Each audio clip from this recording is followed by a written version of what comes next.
Assalamualaikum warahmatullahi wabarakatuh. Selamat datang ke channel saya sekali lagi. Terima kasih pada anda semua ya. Okey, di pagi ni saya nak bercerita sikit lah tentang masih lagi zaman-zaman dulu ya, pada tahun 1974, di mana saya mengalami satu perubahan dalam hidup saya lah ya.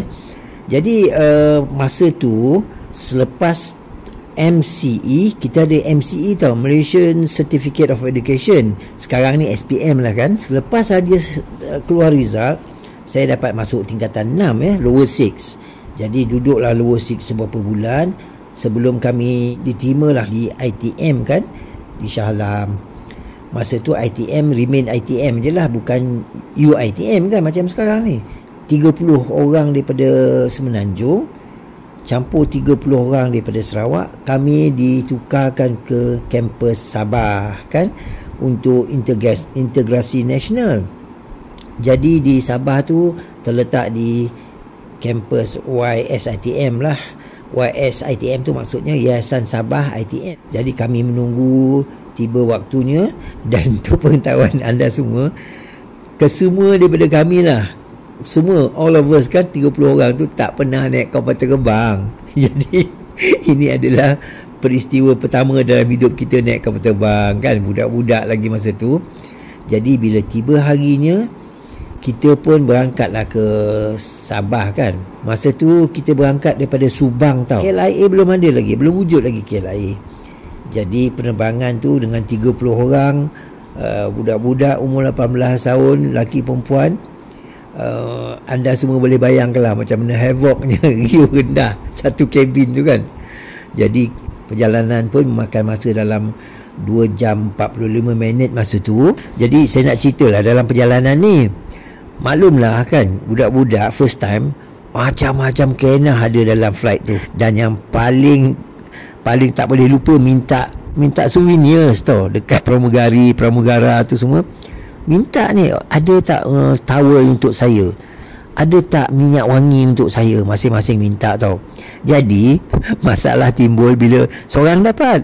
Bila dah seorang ni dapat, bertubi-tubi minta, angkat tangan semua, minta itu minta ni. Agaknya pening kepala lah ni pelayan-pelayan ni nak melayan kita semua. Jadi kan itu suasana dalam tu lah, hirup pikuk lah kan. Akhirnya selepas 2 jam 40 minit tu kami pun tiba. Dah sampai tu, dah turun, dah melepasi immigration tu. Jadi kami naik bas. Di Sabah tu, di KK tu ada Federal House tau. Federal House tu bangunan pejabat kerajaan, pejabat persekutuan lah, siapa yang kerja persekutuan kan, office di situ. Jadi bila sampai depan Federal tu, Federal Building tu, kami masuk kiri ke arah Kesembulan nama tempat tu. Jadi kat situlah kami punya kampus. Sekarang ni betul-betul berhadapan dengan Masjid Negeri. Nampak daripada jauh bangunan putih, 2 blok, satu blok 4 tingkat. Itulah kampus kami dan kita excited lah sebab kita akan tinggal di situ untuk 2 tahun kemudiannya kan, untuk 2 tahun ke hadapan lah. Sampai sana ada taklimat, terus ada taklimat. Kami disambut oleh satu grup student lah, student senior kan daripada Sabah. Jadi kami pun taklimat di situ. Lepas saja taklimat, ringkas dia ni siapa, nama dia, mana tempat dia, dom mana kan, dia banyak tingkat berapa semua kan. Jadi yang blok perempuan sebelah sana, kami yang lelaki ni tingkat-tingkat lah. Jadi pun naik atas masing-masing kan.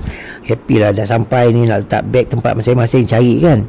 Jadi satu dom tu dalam 7-8 orang tak silap saya lah. Kemudian tu kami turun, dijumpa dengan pentadbir lah kan, admin. Dia serahkan kupon makan. Zaman tu kita makan pakai kupon. Satu kupon tu ada RM2 nilai dia, ada RM1 nilai dia kan. Jadi bila nak pergi kat kantin makan, kita keluarkanlah kupon tu.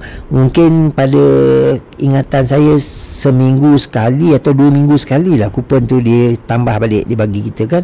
Itulah cara kita makan di kampus zaman tu. Duit memang tak keluar langsung lah, cuma kalau kita nak beli sendiri-sendiri punya barang lah. Duit ni selalu dikirim oleh family, oleh ibu ayah kan. Ambil kat pejabat pos masa tu bank tak ada akaun bank masuk tu kan, ambil kat pejabat pos lah. Jadi itulah dia ni, habislah kita hari pertama tu kan. Next kita sampailah pada minggu orientasi selama 7 hari. Kita panggil bukan orientasi macam sekarang, kita ragging. Ragging ni lagi dahsyat lah kan. Saya pun tak tahu zaman tu sama ada akta ke tidak. Mungkin ada juga akta ni, tapi yalah, maklumlah kan, tahun 74 macam tu, zaman-zaman bebas, zaman-zaman hippies lagi. Budak-budak bukan kira sangat, pelajar-pelajar kan. Inilah masa dia kan. Kalau nak bully ke, masa ni lah kan, budak-budak baru, freshies ni.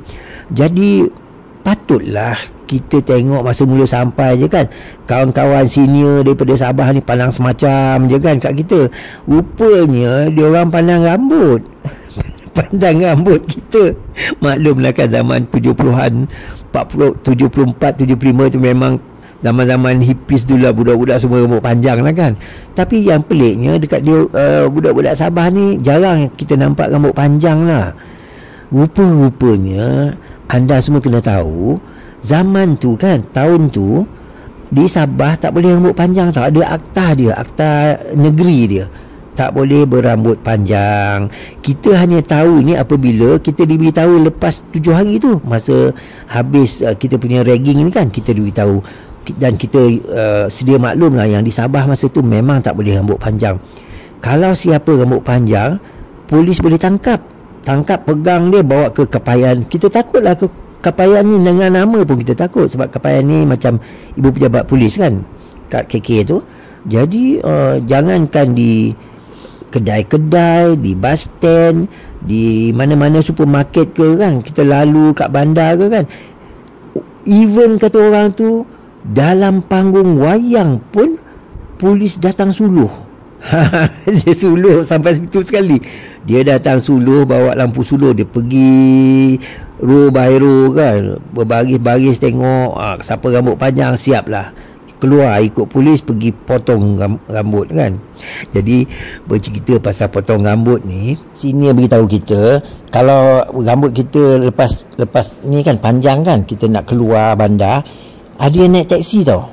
Ramai-ramai share naik taksi, lepas tu dah beli barang, urusan dah selesai, balik ke kampus naik taksi tu juga. Macam itulah cara dia orang nak ngelakkan daripada polis masa tu tak potong rambut kan. Kita mulalah dengan minggu ragging kita lah. Minggu sesuai kenal lah kononnya kan. Jadi kita mula dengan potong rambut. Patutlah budak-budak senior pandang kita semacam, mari sini. Rambut panjang rambut panjang di tangan masing-masing ada grup-grup dia yang tukang gunting tau. Gunting ada kat tangan. Kita ni relax je lah kan. Relax je. Kita nak buat apa, kita ikut je lah kan. Kita orang baru. Jadi dia tanya, nama siapa? Dah sebut je nama. Okey, sekarang cakap, kau nak fashion apa? Kau nak fashion campus ke fashion federal look ke campus look? Manalah kita tahu. First time. Anda semua tahu tak campus look tu apa? Campus look tu bangunan campus yang depan tu, berapa tingkat tu. Jadi berapa tingkat lah, kalau siapa yang kata campus look, berapa tingkat lah. Dah lah dia potong pendek, satu hal. Dia potong pula bertingkat-tingkat, kepala kita tu dia tarahnya bertingkat-tingkat. Macam mana yang kita nak campus look 4 tingkat, nak federal look banyak tingkatnya ya. Jadi kena memang tak senonoh betul. Tapi itulah dia kan, kita pandang kawan kita semua kena ni, semua freshies kena. Kesian, ada yang sedih lah, rasanya diri masing-masing komen handsome lah masa sampai kan. Tapi semua kena gonceng. Ya Allah, kita pandang dia ketawa, dia pun pandang kita, dia ketawa juga kan. Apa tak ketawanya, tadi bukan cantik lagi kan rambut kan, handsome lagi kawan kita ni, tiba-tiba rambut dia dah pendek sangat. Lepas tu dia orang buat tarah semacam-macam, atas tu bubuh satu tompok rambut kan, macam rumput. Jadi kan memang funny lah masa tu, memang gelak habis lah. Jangankan kita tu tak, jangankan yang membuatnya tu, kita yang mangsa dia pun kita gelak tengok kawan kita jadi macam tu tau. Apa lagi kita sendiri kan. Tapi sedih, memang sedih lah kan. Nak buat macam mana.